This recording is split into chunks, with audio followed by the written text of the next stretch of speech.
อันยองฮาเซโยเรียนภาษาเกาหลีง่ายๆกับครูลูกเป็ดในบทสนทนาแนะนำตัวพื้นฐาน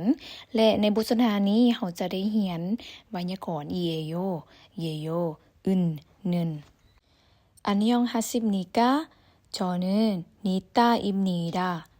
안녕하세요. 저는 기누입니다.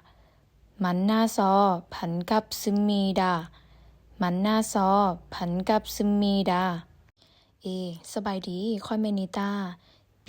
สบายดีค่อยแม่นกินู A ยินดีที่ได้รู้จัก B ยินดีที่ได้รู้จัก 기누 씨는 어느 나라에서 왔어요? 저는 태국에서 왔어요. 니따 씨는 대학생이에요? 아니에요. 저는 회사원이에요. 기누 씨는 대학생이에요? 네, 대학생이에요. 기누 มาจากประเทศใดค่อยมาจากประเทศไทยนิตาแม่นนักศึกษาบ่แม่นค่อยแม่นพนักงานบริษัท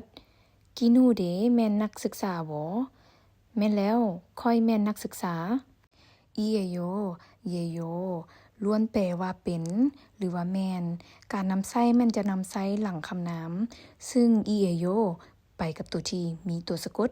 ส่วนเยโยไปกับตัวที่บ่มีตัวสะกด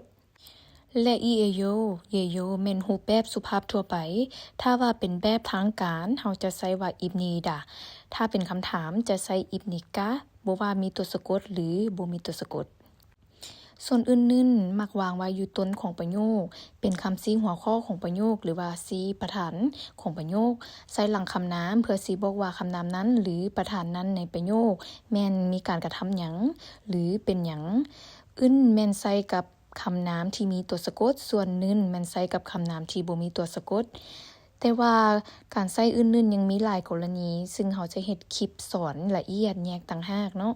ส่วนซี่แม่นใส่หลังชื่อคนเวลาเอิ้นชื่อคนแม่นเฮาเอิ้นเพื่อให้เกียรติหรือว่ากับคนที่เฮายังบ่สนิทสนมกันเป็นแนวใดทุกคนเข้าใจง่ายบ่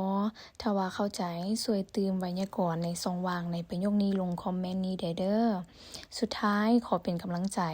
ให้ทุกคนเรียนเทื่อละน้อยเรียนสม่ำเสมอเรียนเก่งแน่นอนและอย่าลืมกดไลค์กดแชร์เป็นกำลังใจให้ครูลูกเป็ดเฮ็ดคลิปต่อไปเด้อ